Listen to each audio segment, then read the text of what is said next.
Welcome back.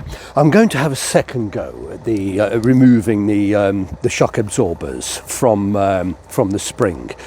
As you can see, the conditions are far from ideal. It's around about -5 degrees and the car is frozen solid, and I've only been here a few minutes and I'm frozen already. This is one of the springs that, let's just bring it closer to the camera. This is the spring that I didn't compress yesterday. And what I want to do is just try and show you what I was struggling with. I've watched videos overnight and sort of looked at diagrams and instructions. And what I'm trying to keep is let's have a look. I'm trying to keep this circular disc here, which is called the cup. And there are, even though I can't see them, and the light looks not great, but there are definitely some collits somewhere, but I need to be able to compress the spring far enough away from that cup to be able to tap the collits out. Now there is a, let's just get it in the light. Anyway, yeah, there's definitely a split there, and on the other side there's a split, and Jesus, you know, I think the collits are in the bottom there. I've got the brand new components. So let's look at the brand new components, and it will help you to see a little bit easier what it is I'm trying to talk about. All right, here's a brand new spring, and just get a shock absorber out of the box. There we go.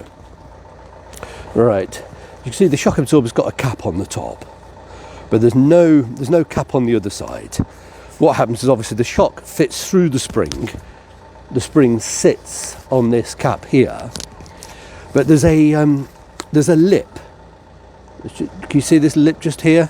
Now that's a spring, and it does actually turn. If I turn it slightly, you can see it's exposed a little bit of shiny area where it's not been painted.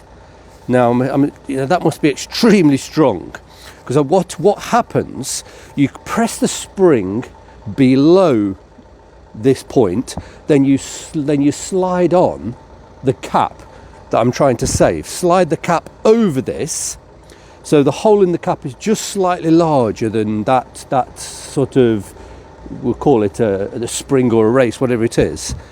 Then you pop the collits in either sort of side. They come in two bits. One slips and then they will sit extremely tightly around that. And then you release the spring, and then obviously the top of the cup sits on the other side of the spring, and it will push against that. So there's a huge amount of tension pushing on that. It doesn't really look mad enough, but it clearly must be. But that's what I'm trying to do anyway, and it's proven nothing short of a nightmare.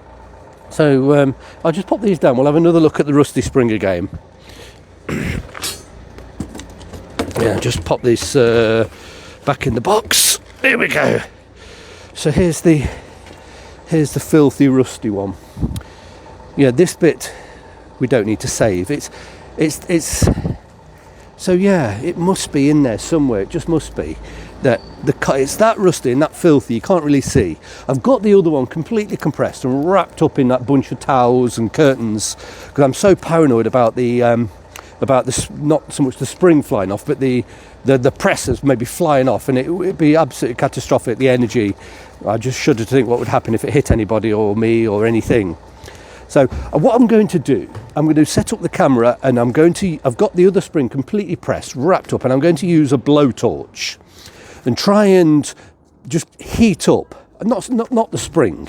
I'm going to heat up the cap or the cup and whatever the collits, which you can't see, and hopefully just by tapping it with a wooden mallet and stuff I'll be able to make it drop out. But I'm going to set up the camera at the back of the car, and I'll do another video in a minute.